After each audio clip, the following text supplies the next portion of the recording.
ఇంకా ఈ మధ్యన రెగ్యులర్గా ఎక్కడికి వెళ్ళినా కూడా జగన్మోహన్ రెడ్డి గారు ఒకటే కామన్ మాట, ఒక్కొక్కరిని పరిచయం చేయటం.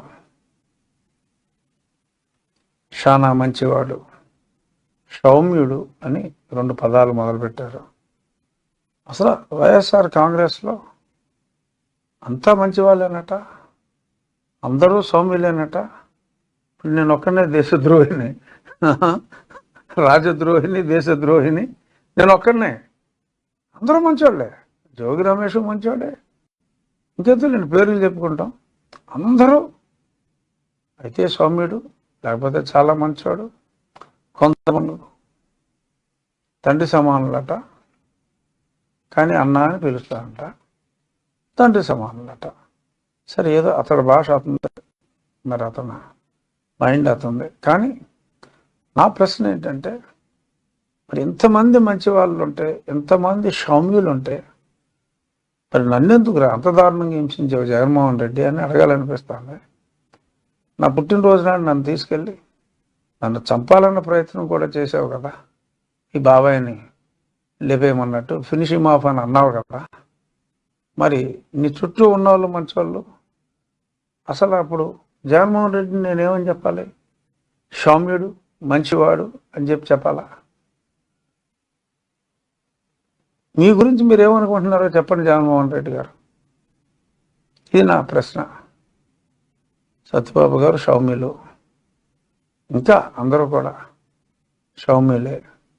అసలు మీరేంటి ఇంత సౌమ్యులైన మీరు, ఇంత సౌమ్యులుగా నాయకత్వం వహిస్తున్న సూపర్ సౌమ్యుడైన మీరు, మరి నన్నెందుకు చంపమన్నావు? నన్నెందుకు కాలు బదలయ్యేలా కొట్టించావు? కొట్టి చూసి ఆనందించిన తర్వాత నన్నెందుకు చంపమన్నావు? వెంకటేశ్వర స్వామి దయతో నేను బయటపడ్డా. ఈ విషయం మళ్ళీ మాట్లాడకూడదని అనుకున్నా, కానీ అందరూ సౌమ్యులే, అందరూ సౌమ్యులే అని చెప్పి అదే పనిగా మాట్లాడుతూ ఉంటే, మరి ఈ విషయం చాలా స్పెసిఫిక్గా చెప్పాలని చెప్తున్నా.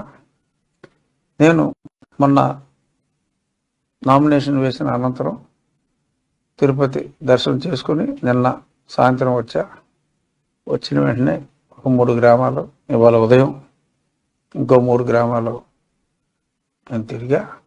బట్ ఈ తిరగటం అన్నది ఇమ్మెటీరియల్ ఫర్ దిస్ రచ్చబండ. రాయలసీమలో తిరుపతిలో నేను గుడి నుంచి బయటకు వచ్చిన తర్వాత ఎంతోమందిని కలవటం జరిగింది. వాళ్ళందరూ కూడా ఏ పార్టీకి సంబంధించిన వాళ్ళు కాదు. నేను గుడి బయటకు వచ్చిన తర్వాత ఆ బయట రెస్టారెంట్లో కాఫీ తాగుతూ ఉంటే చాలామందిని కలవటం జరిగింది.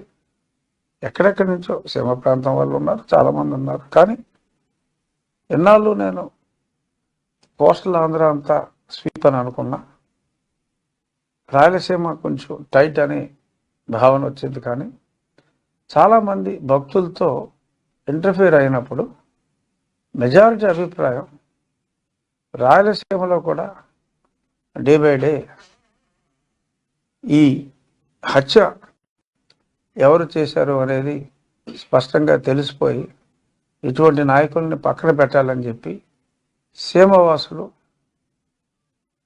కులాలకు అతీతంగా కూడా ఆలోచించి ఇటువంటి హత్య రాజకీయాన్ని ప్రోత్సహించే వాళ్ళకి ఇంకా ఇప్పటికీ కూడా మన సీమలో స్థానం మనం ఇస్తే మన రాయలసీమ పరువు పోయే ప్రమాదం ఉంది. సో కాబట్టి సీమ వాసులు కూడా సీమకు చేసిన అన్యాయాన్ని చూసి వ్యవసాయంలో మరి ఎంతో ముందుకు తీసుకెళ్లాలని డ్రిప్ ఇరిగేషన్ చేస్తున్న, డ్రిప్ ఇరిగేషన్కి ఎంతో ఊతమిచ్చిన చంద్రబాబు నాయుడుని కూడా కాదనుకుని ఇతని మాటలు నమ్మి బంగారం చేస్తానంటే ఇచ్చాం.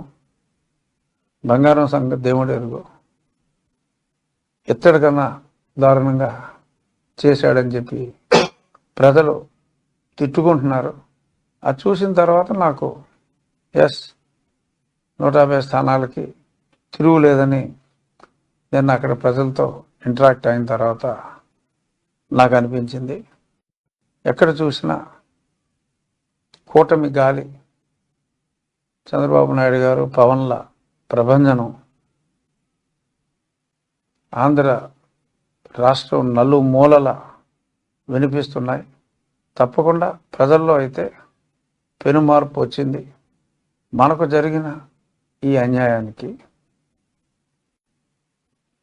భూములు, మీ ఆస్తి మీ పేరు మీద ఉంటుందన్న గ్యారంటీ లేదు. ఎవడైనా లిటిగేషన్ పెట్టవచ్చు. ఎన్నో అన్యాయాలు చెప్పాలంటే రోజులు చాలవు. సో కాబట్టి మద్యపాన మరణాలు తగ్గి మగవుల మాంగళ్యాలు 10 కాలాల పాటు చల్లగా ఉండాలి అన్న, మన ఆస్తి మన బొమ్మలతోనే మనతోనే ఉండాలి అన్న, రాష్ట్రం అభివృద్ధి పదంలో ముందుకు వెళ్ళాలి అన్న ఈ ప్రబుద్ధిని వదిలించుకోవాల్సిన అవసరం రాష్ట్ర ప్రజలకు ఎంతైనా ఉంది. వాళ్ళు విజ్ఞతతోనే ఉన్నారు, ఉంటారు.